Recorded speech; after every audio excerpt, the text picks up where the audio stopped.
You are listening to episode 245 of Game Deflators Podcast. My name's John, and I'm joined by Ryan. Hey, everybody, here at the Game Deflators Podcast, we like to talk about games. We've recently picked up games we're currently playing, and we go bananas in this week's Inflation Deflation Challenge.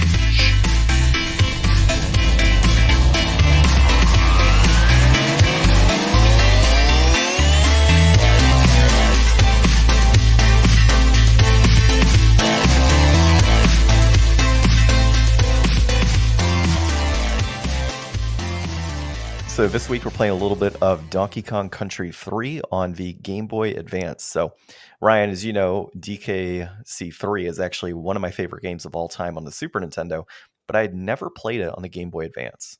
Yeah, actually, I looked back and we've never done a Donkey Kong game on the show. Wow. Interesting. I never realized that. Well, we'll have to do more. I mean, there's plenty of them, right? I know. I was like, this is John's favorite series, basically. Like, how have we never covered it before? But here we go. That's probably why, because I've always been like, I'm biased on it. Yeah, like maybe that's the reason, but I'd never played this version. So, and there are some differences on this one. You'll have to enlighten us. Yes, we'll go into that in the last piece. But to start off the episode, you can find us on thegamedeflators.com, our currently up-to-date website. You can find us on YouTube at the Game Deflators on there if you're trying to find some videos, content, and audio footage of us. You can also find us on social media at the Game Deflators on Instagram and Facebook, at Game Deflators on Twitter, and of course, you're listening to a podcast app right now. Why don't you leave us a 5-star review? We definitely appreciate it.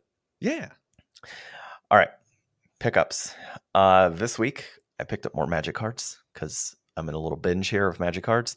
I'm trying to build a mono blue deck, like mono blue tempo for standard, and it's cheap, right? It's like $25-$30 to buy the cards I needed because I already had a bunch earlier from other sets that I had purchased and drafted. So whole point there is I'm building some mono blue tempo. We'll see how it plays. I also picked up the new Jace because the new Jace is broken and he's still like $2 a pop, and I know I can break him further. So there's a goal there. What I'm looking to accomplish is a blue-black mill with Jace using Breach the Multiverse, which automatically mills 10 cards from both your library and your opponent's library, but then you're able to play, I think it's a creature card that you're able to play out of their graveyard, right? So like if I mill somebody and I get a big nasty out of either their deck or mine, I can play that. So the idea is to do that. And then Jace is a 1 blue, 2 colorless, and then the life pay thing. So you basically turn 3, can pay 2 life and you can mill your opponent. It's 15 cards, I think. You can mill them for basically 2 life and 3. So there's some opportunity there with Jace to do some nasty stuff. Along with the Breach of the Multiverse, there's some opportunity there. And then there's other cards that allow you to bring things back from the graveyard. So like, spells like sorcery and whatnot. So my hope is that I can build something around that that has plenty of counter, plenty of kill, and then creature stealing. So I actually picked up a card today that came in called Invoke the Winds. And it's like 4 blue, 1 colorless, and it's gain control of target artifact or creature, untap it. It's like you just gain control of it. So there are some nasty decks going around that bring out like 7/7s and 8/8 creatures that are just flipping gross. So my thought process is if I go mono blue, heavy counter with these like Djinns that basically gain power equal to the number of sorcery and instant cards in your library. So I'm constantly countering, right, and drawing cards to build up to when that card comes in. And then when they finally drop their big nasty, I'm like, invoke the wind, steal your card, right? Steal your creatures and continually do that. And since invoke the wind's not an attachment or, enchantment, there's nowhere they can't really like, oh, I'm going to go ahead and exile your attach or your equipment and then get my card back.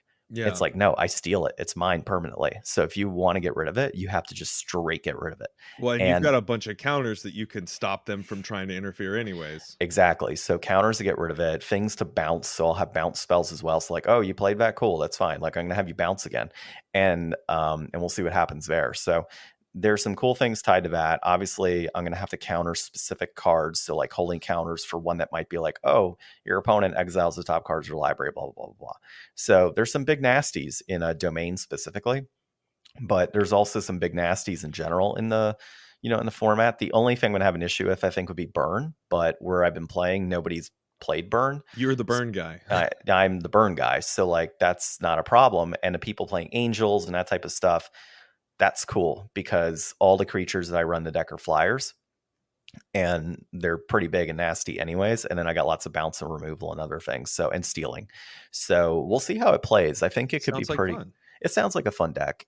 So I picked up those cards. I picked up Chia on PS5, my little, I think it's like a Polynesian Zelda clone. Basically, it finally came out. I had it on pre-order through Amazon, so that came in through PS5. And man, not often you get a day one game. I mean, it was $40. Okay. So it wasn't like a full $70 price game, and I'd been waiting for that game for a while. But yeah, you're right. It's not very often I get day ones. But this is one I definitely pre-ordered. So I've been excited about that. And then let's see, playing wise, I actually booted up Returnal. Yeah. And dude, that game's phenomenal. Like, it's so good. I played probably about 3 or 4 hours yesterday, just to kind of get through it. It is so cool. Like, we experienced a bit, right? As you go through and, you die and you come back and you get your permanent items and all that good stuff, right? So I actually went up against the first boss yesterday. I almost beat him too. I was kind of disappointed I didn't because I was super close. But you traverse through everything, and there's a lot of areas that are like the same, right? Like you get to those areas and you're like, okay, like these are staple areas. Like these are meant to be permanent. And the rooms in which to get to those permanent areas change, right? And we notice that. But there are rooms that are like, oh yeah, no, this is the same exact build and everything. It's just there's a different way to get there. There's a different look to those other places to get there, etc. But as you progress through, and I guess spoilers for some people, as you're progressing through, you actually come to her house from the 21st or 20th century, and it is inside this area, like this planet, right? And you go into her, like you find her key, you go into her house, and she has flashbacks, and there's crazy sounds and things going on. It's nuts, right? And then of course you have all these creatures, and the creatures continue to get bigger and nastier. Like as you die and as you progress, like the creatures continue to get bigger and nastier. I'm still technically in the first area because I haven't beat the first boss. Yeah. And I know I can get to the first boss very easily. Like that's not an issue now, given the objectives and everything else that kind of help you get there. But, I've had those permanent items that have built up. Every time I have a little bit of a playthrough, I get another permanent item. Haven't found the grappling hook yet because you don't get that till after you beat the first boss. But I have picked up various permanent items. I've gotten used to different types of weapons. The way to use some of those consumables is pretty cool too. There's different ways to do that.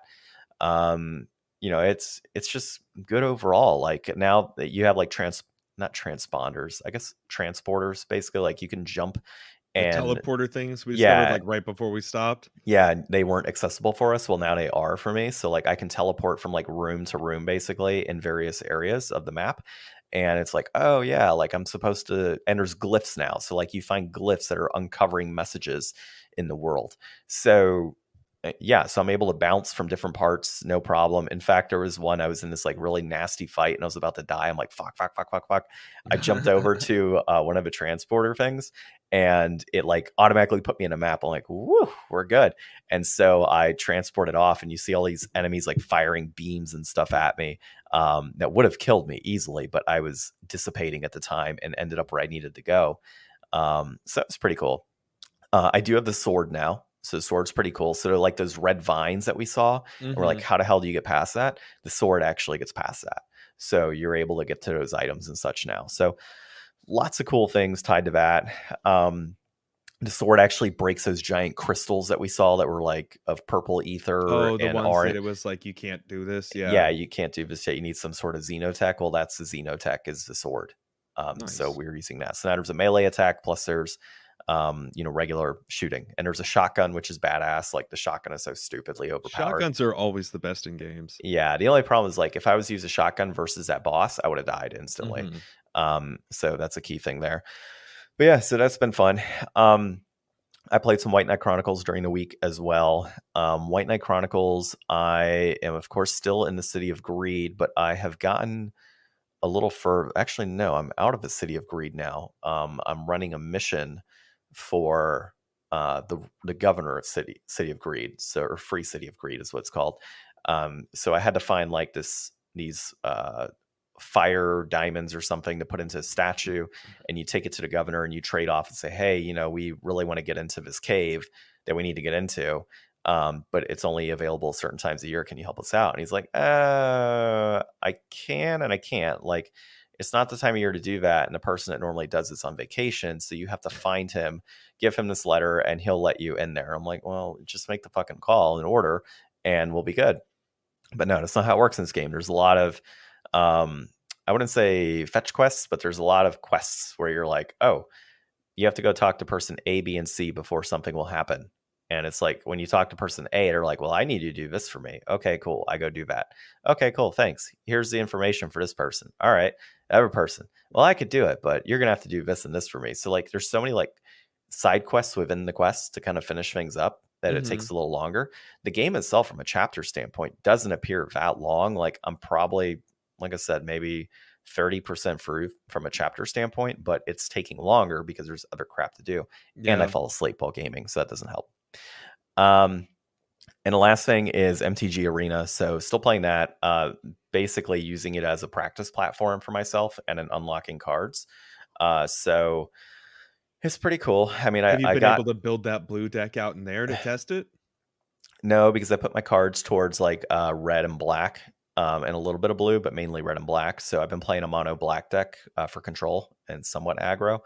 And that took me to, I ended up getting to platinum. Nice. And so you have bronze, silver, gold, platinum, diamond, and mythic. And I'm on platinum. And getting to platinum with a half built deck, I would say, is a little bit of luck and skill. So that's kind of good. So yeah, I mean, I've been playing mono black with Liliana, Shieldred, and Phyrexian Obliterators, which is kind of cool. So that's always been fun. And then I do play burn still whenever I can, because it depends on like the daily challenge. Like sometimes there's a daily challenge that says play X amount of red spells. And it's like, okay, I'll play my burn for a while, or play black spells and I'll play that. And then you get your gold in your pack. So like every day you're guaranteed pretty much like one pack of cards on there.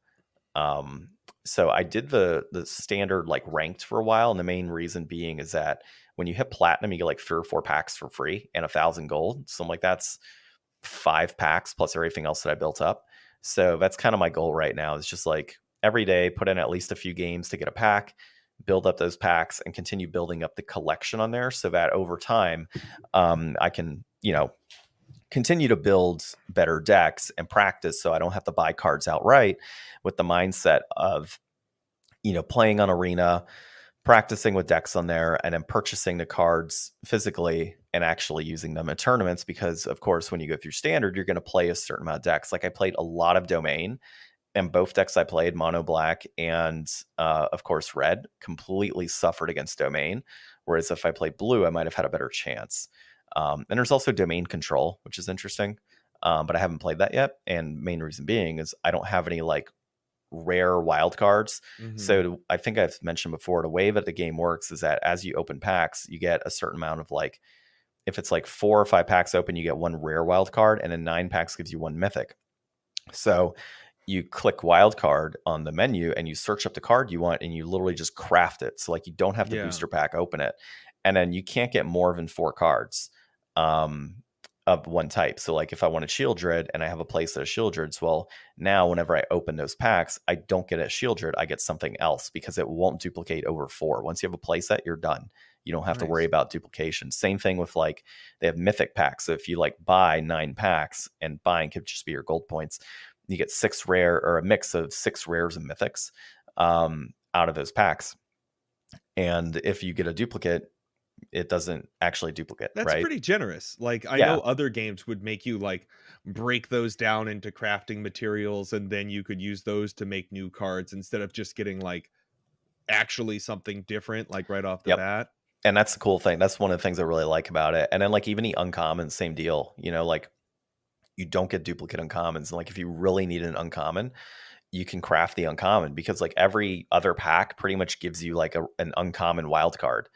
And the uncommon wild card can be used for commons and uncommons to build those out. So if I'm opening up like Marching Machine, for example, I can still use my uncommon thing to buy, Kawigama or anything else that I might need because I don't have it. So it's pretty cool in that respect. Don't they have like a tournament in there where you can like Hmm. qualify for like the actual like pro Yeah. league tournament or Yep. something? They have qualifiers and stuff in there, but it's like 10,000 gems. And 10,000 gems is equivalent to like $60 or something Oh, for an entry? for an entry. Yeah. So you can build up gems. But of course, to build up gems, you have to win standard tournaments that are on there or do ranked, there are standard tournaments. Like you could put 4 or 5,000 gold towards a standard tournament. And those standard tournaments, if you win like 7 games, you get X Gems. amount of gems, right? And X amount of gold. Like you keep playing until you lose 3 times, but that's the issue, right? You keep playing until you lose 3 times. So you're not always lucky. You could face off against a deck that's, several decks in a row. You're like, God damn, like this is crazy. And it's not like, from what I've experienced, it's not tiered, right? So like if you enter this like standard play, you're not exactly in a set mode where it's like, oh, there's 8 players and you're playing with these 8 players and you're going to top 16, at least in my experience. So like I've literally faced like 2 or 3 domain decks back to back to back. And that was so like, what the hell am I going to do? Yeah. Like that's 3 instant losses. There's nothing that my deck can my deck can't handle that. So I just decided to not play that. I just been playing ranked to get the free packs, get the gold, get as many boosters as I can, and then down the road I will add up and then eventually play those types Maybe of next tournaments. year you could try to get into some stuff once you've got Yeah. some bankroll.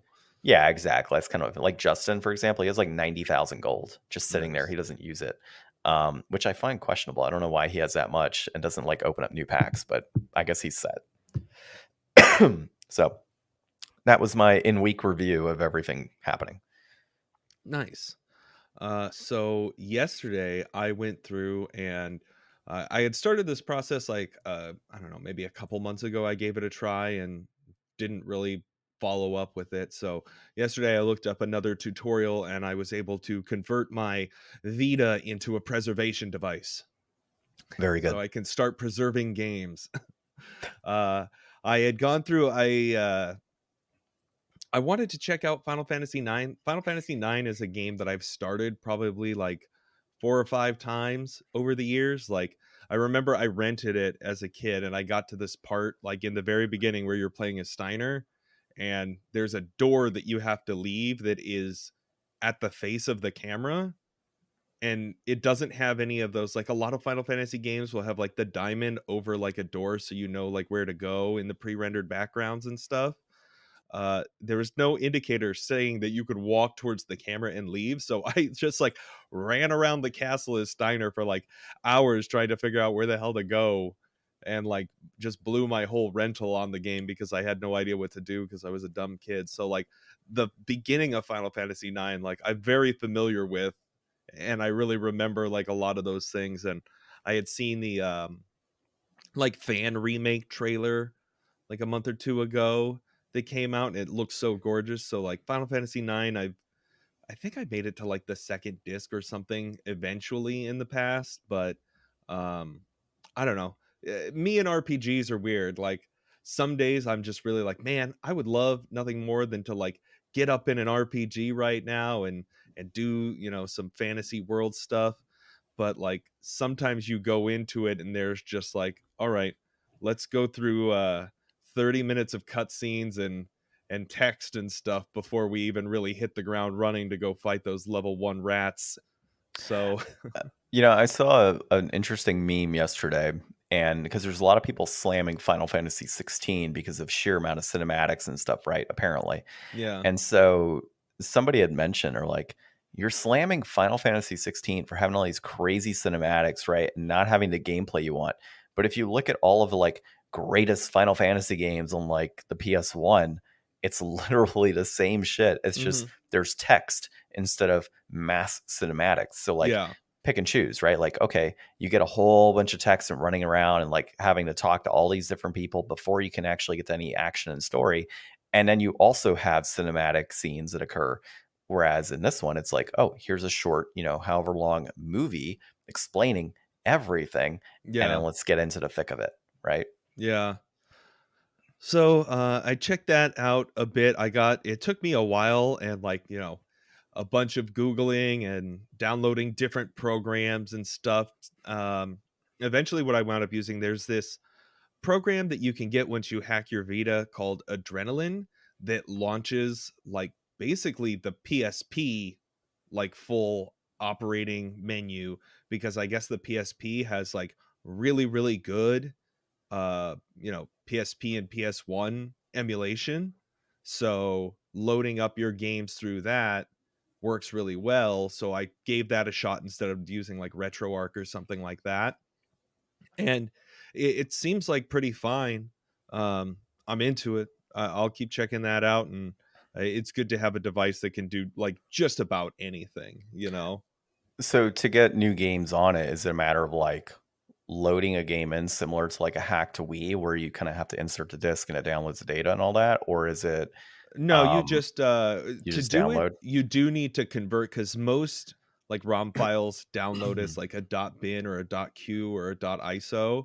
So for launching through the PSP, it has to be like in, I think it was like an eboot or ebmp or something like that. I don't remember the file name, but you have to convert the file over, but there's a program for that. Sounds like I So need to get a Vita preservation device. yeah, Vita's the best, dude. I love my Vita, Yeah. and any chance to be able to use it is great for me. And then, John, I played The Darkness. Yes. Yeah, I got through like the whole first chapter and wound up back in like the World War One memory or World War Two memory or whatever it is, and started going through that portion of the game. At first it took me like a bit to get into. Like I probably died in the like opening cemetery area like 5 times, like right off the bat, just because like I don't know, you're a little bit squishy and the aiming is not like all that. It's interesting because like you're always like dual wielding most of the time, so you've got like Hmm. 2 red dot reticles, and it's pretty generous with the tracking on it. But I don't know, I just was having a difficult time. But once I got a little bit further into the game and started to make some progress, like there were definitely choke points where I would die like a bunch of times. Like I died a good handful of times while I was like in that bar when the like police van like backs in and the SWAT guys like jump out on you. And then I found like the best thing in the game, like to just cheese any situation. And that's just to use your little like crawly floor tentacle guy and Yep. just go out and kill everybody while you're behind cover, and Yep. then just run out and get everything. Yeah. Yeah, exactly. That's the way to do it, man. You can go Yeah. guns blazing or you can be like, you guys go do the work. Yeah. Is the one thing that I'm kind of like really mixed on it is okay, I walk into an area and like I spend the first like minute just shooting every light bulb, and most of the time for no reason. Like I think I've used like the little darkling like gremlin guys like 2 or 3 times to actually kill people, because like instead of just killing the guys myself, it wants me to like shoot the lights all out, then summon the guy, and then send him over to do the work. And it's like, I could have done that myself in like less than half the time.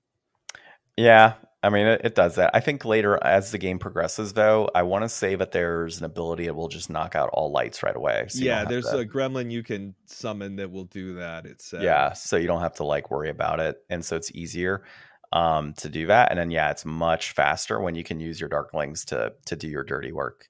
But what do Yeah. you think so far? I mean, it's pretty good. I'm into it. Like I do like a mob story. I think Hmm. that Um, it's pretty competent. The acting I like a lot. I do like the main character's voice. I think that they should have give him a little more lip movement Hmm. in his scenes when he's talking, because he's just like barely moving his mouth while he's talking. Yeah. Um, but it seems good, and it's definitely taken a turn. Like I was not expecting all of a sudden to be like back in this like hell memory of the past of like World War One or whatever, and like trying to like figure out, the history of how the darkness came into the family and stuff. So I definitely, once I got through chapter one, I was like, okay, where's this gonna, are we gonna just keep going in the same direction? And then it threw that twist in there, and I was like, okay, now this is really like stepping up into something a bit more expansive than what I thought it was going to be. Mm-hmm. I think it's interesting the like I don't know, the world, it's like kind of open worldy where like you've got like a map of like New York and New Jersey, and you kind of just take the subway to like get around to the different areas. I guess it's like open zones or whatever. I don't know what you would really call it these days, but that's kind of fun, and like it's cool that it's connected. I hate that there's like no way to track your objectives though. Like, I keep having to resort to a guide because it's like, oh, you need to go to the pool hall. And I'm like, where the hell is the pool hall? And then I went to Yeah. this area that had like a big banner talking about like a pool tournament. And I wandered like the whole map, checked every door, shot out every light bulb. And I was like, okay, well, where is it? And it's like, no, it's in the last area. You need to jump through this place. And then the cops will like ram through the gate. And then you could go to the pool hall. And I was like, okay. I think it's cool how like certain areas you'll go into, like if you holster your weapons, like people Mm-hmm. won't bug you, but if you pull your guns out, like everybody will like freak out. There's I've had some issues with some like technical things in the game where I will be like when you go to Jenny's apartment and she tells you to call Butcher, but you got to like hang out with her on the couch. I called Butcher first, and then I hung out on the couch with Jenny, and then I left, and it didn't like load any of like the stuff that was supposed to happen. So I had to like Yeah. revert my checkpoint back and reverse the order of things that I did so that it would like let everything trigger. So I keep getting into situations where I'm wondering like, did I mess up and it's not doing what it's supposed to do? Or am I just completely like off base and in the wrong area? Like there's this mission where you've got to go and like get rid of his money, Polly's money, in this one like warehouse. And there's the pile of money, and it's like press X to burn money. And I hit it, and it's like objective updated, but it doesn't have like the check mark on it. Yeah.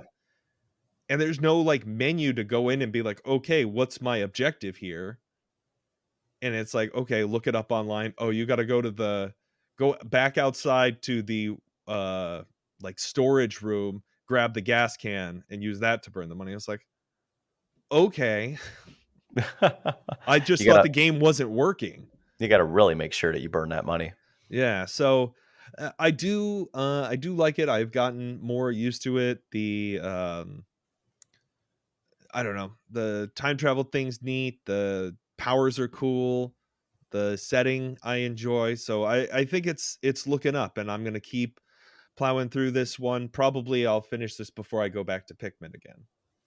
Yeah, and I think the story on this game is really intriguing too. So I think that'll draw you in a little further as you go through. Because I mean, you're talking comic book, right? And it's a very successful. I wouldn't say very successful. It's a successful comic book franchise, right? Mm-hmm. So there's a lot going for it in regard to that. So and I think they do a pretty good job overall with the game. So yeah. All right. Well, let's dive into our discussion topic.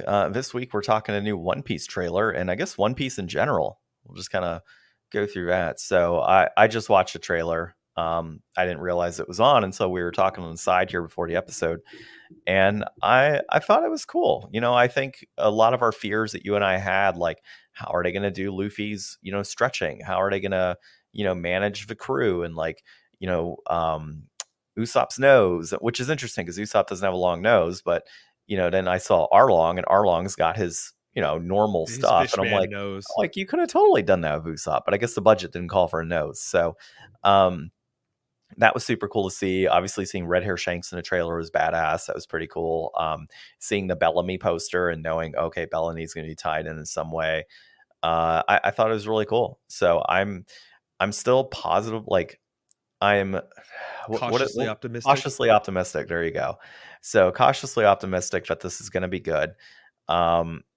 And it comes out August 31st. And my wife, who did not want to watch a single bit of, and has probably been very annoyed with the amount of One Piece I've watched in the last year from an anime perspective, saw the trailer and was like, okay, I could watch that. Like, yeah. yes. Yeah, I got my wife into it too. She's down to watch it.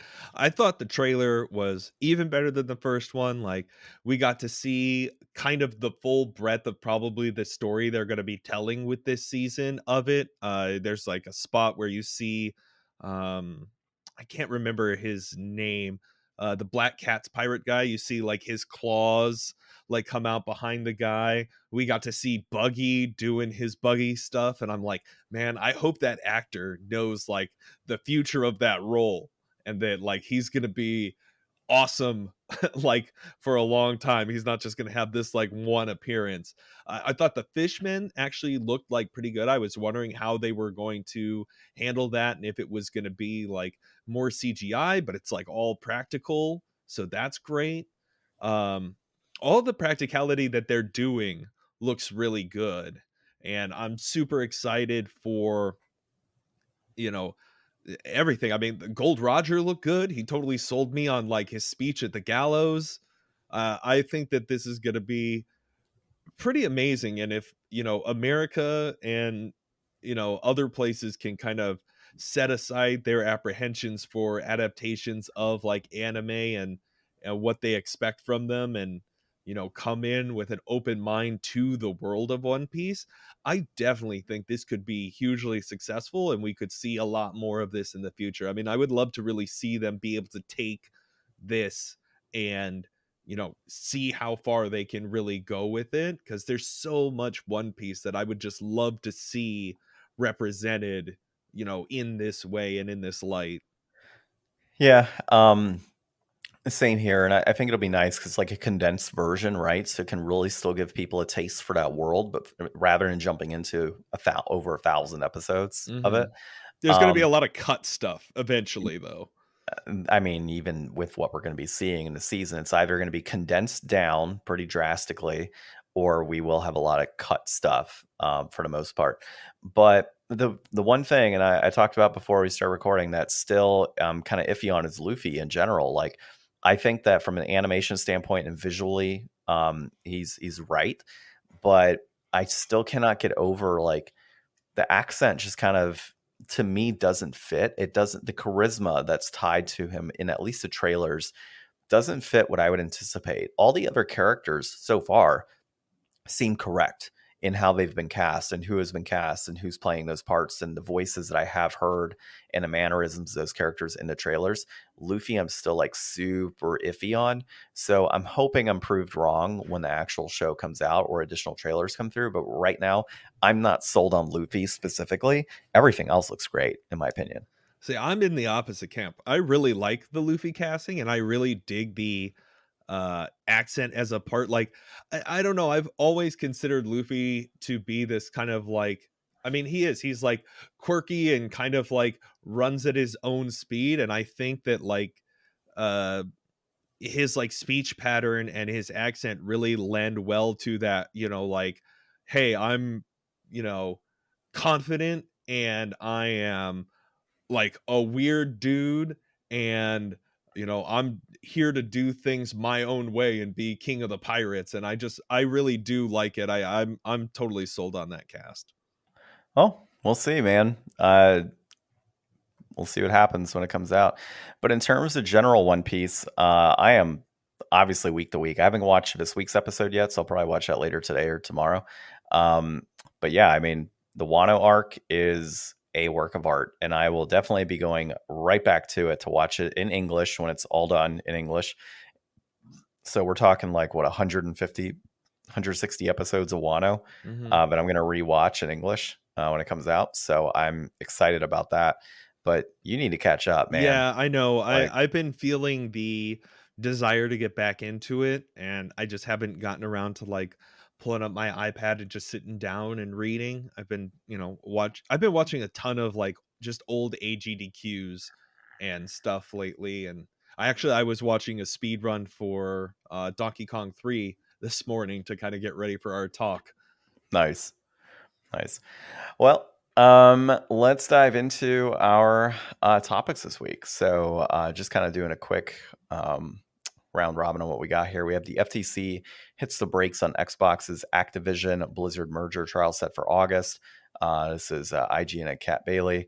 We've also got, before Barbenheimer, there was Doom Eternal and Animal Crossing. So I guess you could call it Doom Crossing or Demon Crossing, whatever you want to call it. That one is Isaiah Colbert at Kotaku. And then a recent survey shows that 69% of Russian gamers are pirating after the Ukraine invasion pushback. And this is Kevin Purdy at Ars Technica. So let's dive into the first one. The FTC, I will actually just read directly from an article here to, not pretend that I know exactly what I'm talking about. They filed on July 18th. They submitted a motion to withdraw the proceeding, which pretty much, because the FTC did not respond with any objection to that, it kind of spells the end to the overall challenge of the merger. Although with the CMA currently negotiating with Microsoft, and Microsoft and Activision pushing the merger back to, I think it's October is when they're pushing it back to October 18th.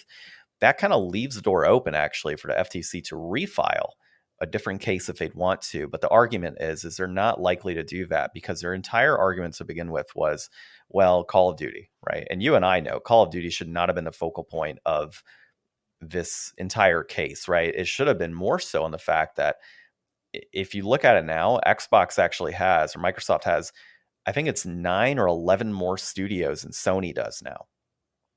So if you actually look at the total amount of in-house studios, Microsoft has more than Sony in-house studios. So it's interesting, right, to kind of see the whole argument hinge on Call of Duty, when realistically now you have Microsoft as, in terms of studios, the leader in video game studios in the market, and with a hell of a lot more power in terms of franchises and the ability to keep those franchises off consoles. So I'm kind of the same boat as you, right? I hate to see big tech win in big tech. Microsoft has all the money in the world to spend, but are they doing right by a lot of these studios? And the answer is probably no, right? We've seen what happened with Rare and Arcane and all these other studios over the years that have just kind of, nothing new has happened, right? Things are put on the shelf, things are not actually revived, and they just kind of sit there and die through Microsoft. So are they to right? If Nintendo would have bought Activision Blizzard, for example, I'd probably be okay with it. Yeah. But the fact that Microsoft has purchased it, it's not a super big fan of that. So I don't know. Any thoughts so far on what's transpired this week? And yeah, man, we should have bought a bunch of Activision stock sooner. Did it skyrocket? I mean, I'm sure it's probably up from where it was now that everything's probably going to be going through. A couple things I saw this week that actually kind of are, related tangentially to this. One video I just watched yesterday by Zenkai Goose on YouTube about Halo. And I'm wondering, with this acquisition now and bringing in, Activision Blizzard and the whole team behind Call of Duty, that's probably going to take a lot of pressure off of Xbox to have to make Halo as good of a competitor. And maybe that will give 343 some more breathing room to be able to make a really good Halo game and not a Call of Duty killer, outright, as the next platform or the next stage for Halo Infinite. And I think that could be helpful in some ways, especially if they can get some, cross team collaboration and be able to bring over some people to maybe help 343 and be more successful in some of those online area ways that Call of Duty excels in, but without tainting Halo further and trying to push it more in that direction, but just give them the confidence and the competency to be able to really extend themselves and make Halo great again. And I mean, plus having all that extra bankroll in getting money and people in playing, hopefully will boost their ability across all studios, and hopefully be able to allow for other studios to pick up some of that owned IP by Activision Blizzard and be able to push other titles out that we haven't been able to see in a while. And the other thing that I saw this week is this game. I brought it up to you a little bit earlier, BattleBit, which is blowing up online. It's a huge kind of Battlefield style multiplayer online shooter that's just like doing gangbusters. It looks like Roblox, but everybody loves it and it's really well put together. It's been out for like a long time, but it's kind of getting its resurgence in life now.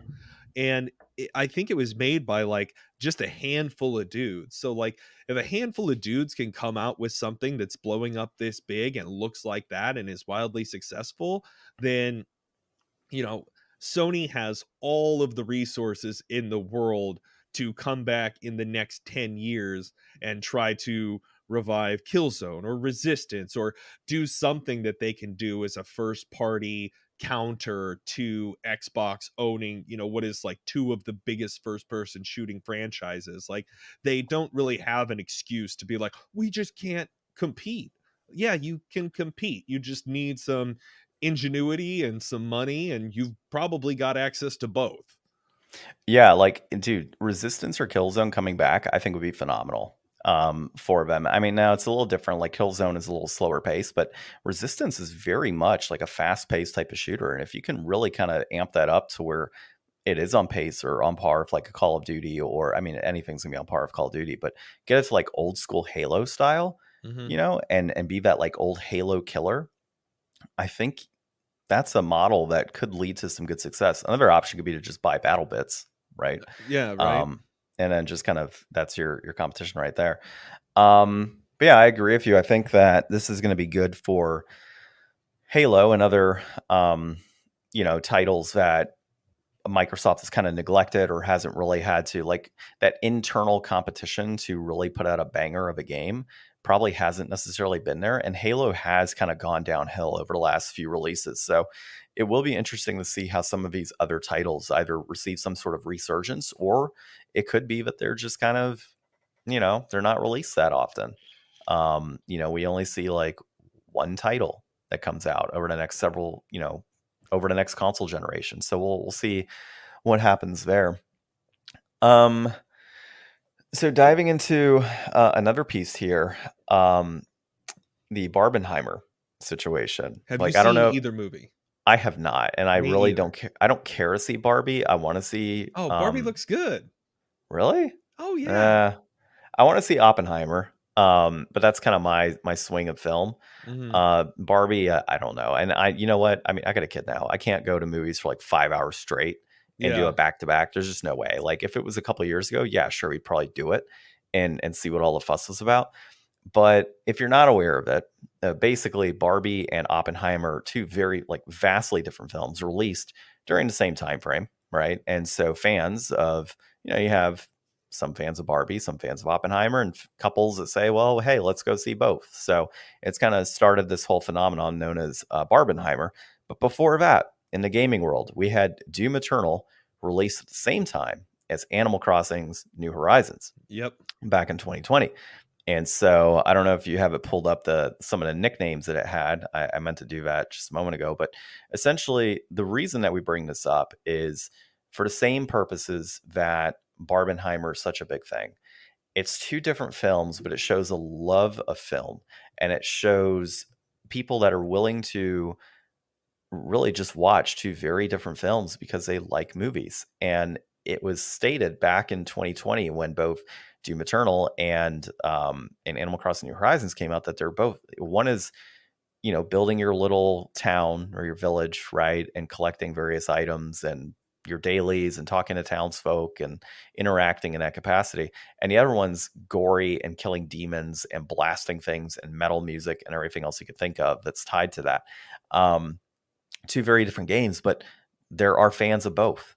And so you have people that are going to buy both games and are going to enjoy them. So there was tons of memes back then. I honestly, I don't even remember the memes, but with like Doom's main character and, one of the Animal Crossing friends, like holding hands and running around and stuff like that. So like tons of funny things, like quirky memes that came about back then, and kind of sets the tone for things like this in the future, right? Like company or not organizations, developers, publishers, stuff might not be afraid to release multiple games in the same exact time frame versus kind of spanning things out a bit to say, well, hey, there's fans of both and they're willing to purchase both at the same time. Let's just release them.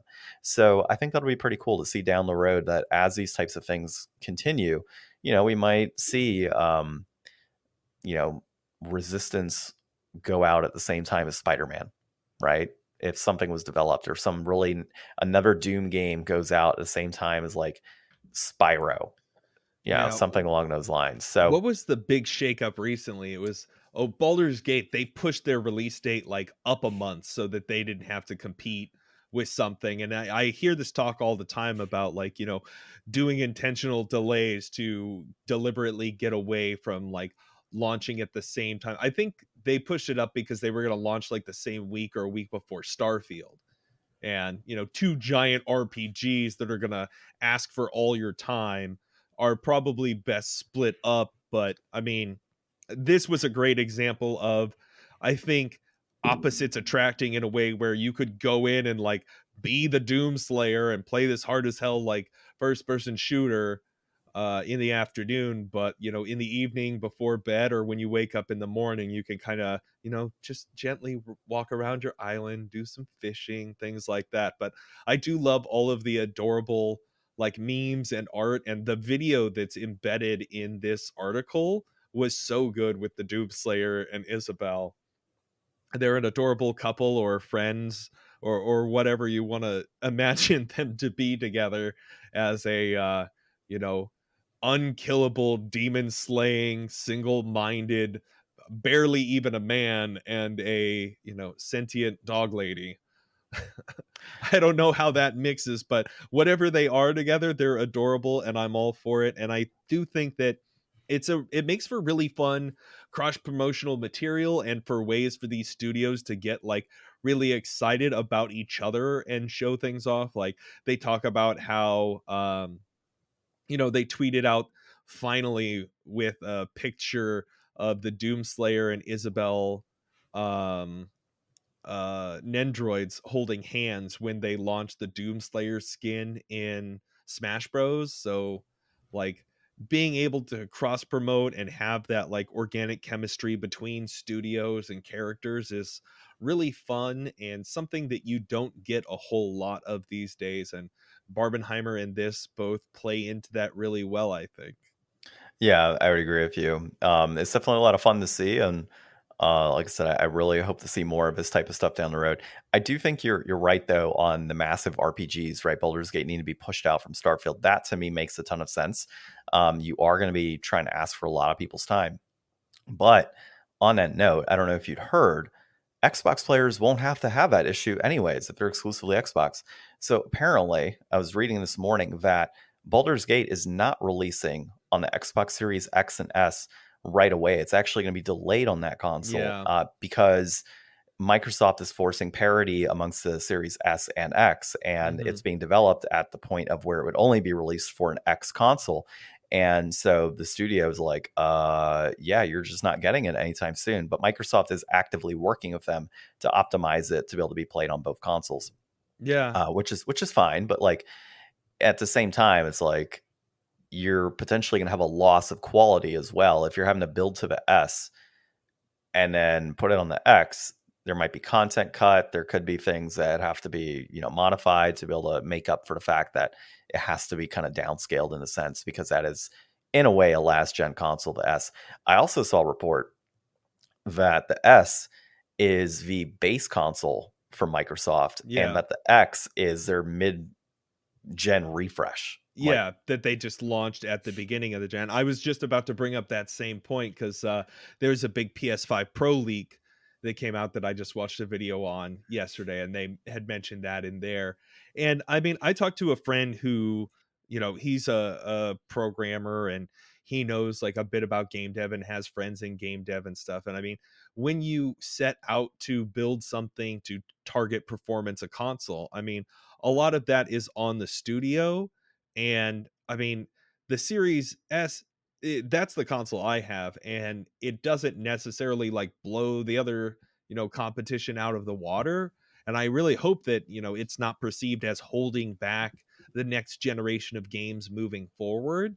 But at the same time, people aren't really sure what they're really going to get extra out of the PS4 Pro, and if it's going to be worth it. Like, obviously, I'm excited for the PS5 Slim, PS5 Pro, PS5 Slim, for that to come out, because I hope that it looks better than the PS5s we have now, and it'll have that attachable external disk drive to make it better than the diskless PS5 that we've got currently in that sense. Yeah, I think when the Pro comes out, I'm actually going to sell my existing PS5 and upgrade at that point. I might as well, right? If it's a couple $100, to upgrade, I'll do it. But obviously, it's all rumors right now, so we're not sure. Yeah, they said that they might be getting like dev kits out by the end of this year. So, that could look at potentially like, a summer or release for information, and then looking at like a next holiday for probably launch. Yeah. Also depends on if it has a disk drive built in. That would be a big thing for me. If it doesn't have a disk drive, then it's kind of like a deal breaker. I But mean, we'll if see. they're making the external disk drive to work with the Slim, I would imagine it would make more sense to not have the disc in the Pro console and release it for a little bit less money, Yeah. because they could leave that technology out. And if they're already developing an external disk drive, just have that work with that model as well. No, we'll see. We'll see what We'll happens. see. All right. Well, let's dive into our next piece here, which is 69% of Russian gamers are pirating after the Ukraine invasion pushback. And so John, they're preserving games. they are preserving games. Kind of, not really. But you know what? You can't blame them. Due to the invasion, a lot of these companies, Sony, Microsoft, everybody pulled out. I mean, And so, even bigger than that, PayPal, MasterCard, and Visa suspended their services. yeah. So really, gamers in Russia are kind of screwed in that respect. I mean, well, they're just screwed, not in any respect. They're just screwed over. And there's a lot of those gamers have, some of them could be pro-war. There's others that really are against it and maybe It was not be the able to voice their government's opinion. choice to do this. It Yeah. wasn't the people's decision, but they're the ones who have to pay for it in this sense. Yeah. And so ultimately what's happened is because of all of these, payer or payment programs pulled out, studios pulled out, gamers don't have accessibility or access to a lot of the titles that they would want to play. So they are, in a sense, forced to pirate. They don't really have much of a choice if they want to play these games.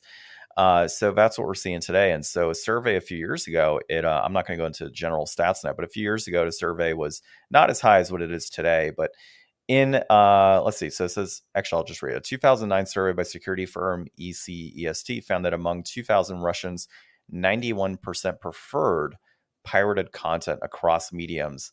That cracked games were the most popular pirated content, and just 9% of respondents bought content exclusively from official sources. So this isn't like a new development, at least with Russian gamers, but it's now more of like a forced activity. And it does make me wonder, like long term here, like let's just say peace is brokered, war ends, everything's back to normal. MasterCard, Visa, studios continue to go back into Russia. Will these gamers be so accustomed to pirating content that they're just gonna be like, well, screw this. Like the US can't do anything that makes them in Russia. I'm just gonna keep pirating games anyways. Yeah, why go back? Like that's kind of the thing. Like, I mean, I used to get like all kinds of anime and stuff online, and I just don't do any of that anymore. One, I don't have a VPN, and I don't want to get notices from my ISP on doing that. But I just like, I don't know, fell out of that kind of realm of watching so much stuff that I wanted to have like day one, you know, fan dubs and stuff, and it's like I could just watch on Funimation now. So like if they make it easy and affordable, which is not really how the games industry works, maybe they could get back into having that. But like the fact that everything's trending digital anyways, and there's hardly an advantage in a lot of situations to buying physical anymore. Like I don't know what the secondhand market in Russia is like, but if there's not a lot of first position buyers buying these games, then the secondhand market is probably even more expensive and worse, because there's just not a lot of originals out there from the first purchase. So I would imagine that as we continue to trend into digital, it's just going to become more and more reason to not go back to purchasing whatsoever. Because Yeah. what's the difference between a digital game you spent $60 on and a digital game that you didn't spend $60 on? Yeah, Pretty big exactly. difference. Yep, pretty much. So long term, we'll see what happens here, but this could bite the game industry in the butt when it's all said and done, having jumped out of Russia. But at the same time, they cut off access. Their games that look like were being pirated already from the get go. So, are they really losing a ton of revenue? Probably not, to be honest. Well, and I mean, in a kind of related, I can't remember what the name of the business was. Let me look it up here. There was a store in the UK that is going to stop selling uh video games like physically. Like a chain store? Yeah, like a big chain store, Tesco.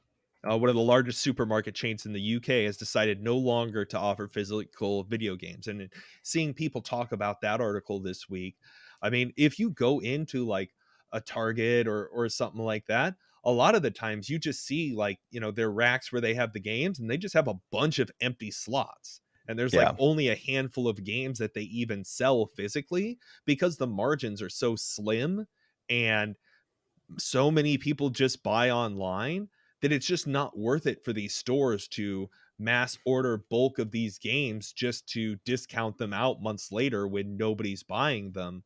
So in the, dry up of not having these releases in Russia, like, is there even an opportunity on the other hand, on the other end of this, for physical stores to even want to have the desire to purchase these games and even have them available? Because if there's not even a place you can go and purchase them because the market is so into pirating and into digital purchasing anyways, like, the likelihood of them going back is going to be even slimmer.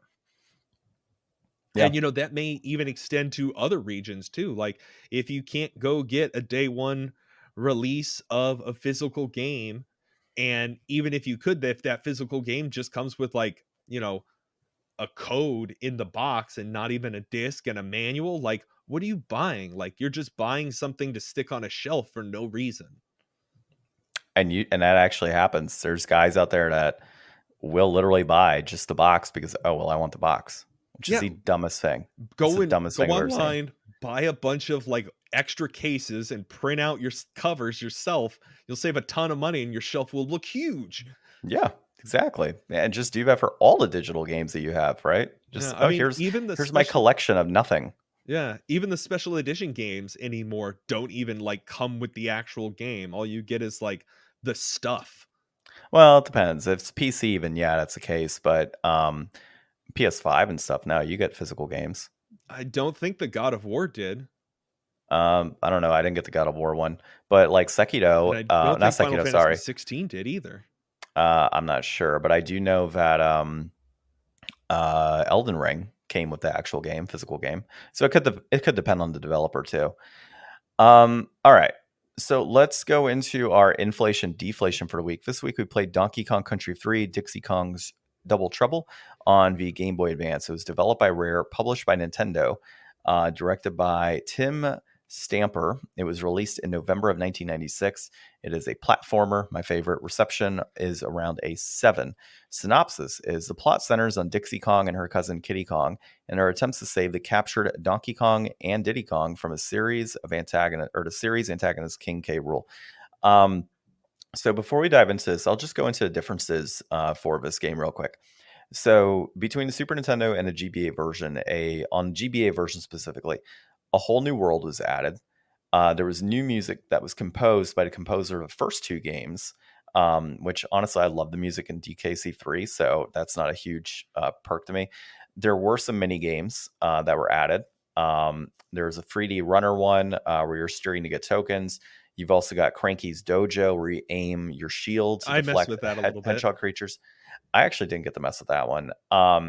And then there's also things like when you're trying to get like your upgrade, for example, of the boat to like spare parts.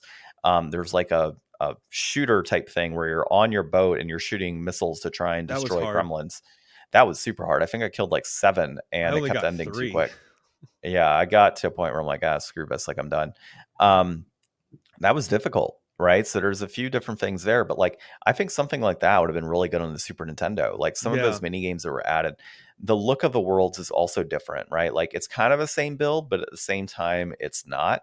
There are some definite differences. Like when you go into the cabin, for example, of the first bear that's in the lake, it's a different vibe and feel than what you play in the original on the Super Nintendo. The banana birds feel the same. You have the granny. She is sitting in like what appears to be like a tomb for banana birds, Yeah. basically, like a giant wheel in the background, kind of like Aztec looking or ancient Aztec looking. And yeah, like that's completely different than her chilling on a couch, rocking back and forth and watching TV. You can also save at any point in the game, whereas in the Super Nintendo, you have to go to Granny to be able to save. So like there's little things like that that are different throughout. But overall, it felt the same. The levels felt the same. Obviously, I know how to play. I've been playing this game for years, so I blazed through it, no problem, in the first part of the world. And then, of course, got to the next step, which would have been, let's get the spare parts. And that I did not get past right away. But I did enjoy it. The little bit that What'd you play on? I played on the Game Boy Advance. Not the SP. I played on an actual Game Boy Advance. Nice. Yeah. I figured I kind of had to play it in that format to really get the full experience of what I would have had back then. So what about yourself? I had a pretty decent time. So like my history with Donkey Kong, like I love Donkey Kong Country for, the Super Nintendo. I was never beat it. Imagine that.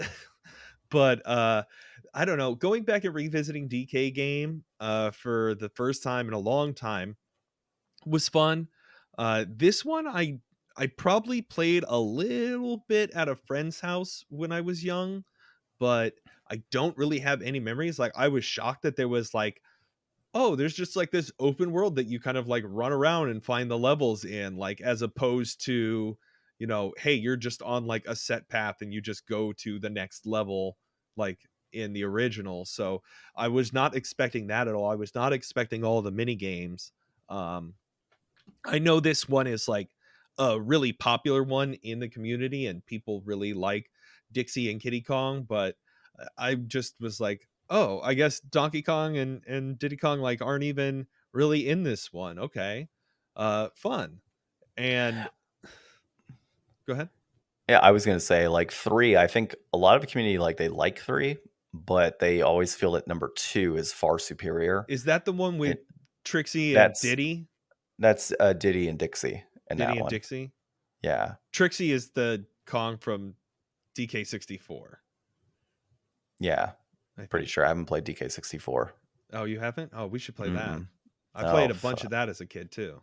Well, maybe one day we'll see.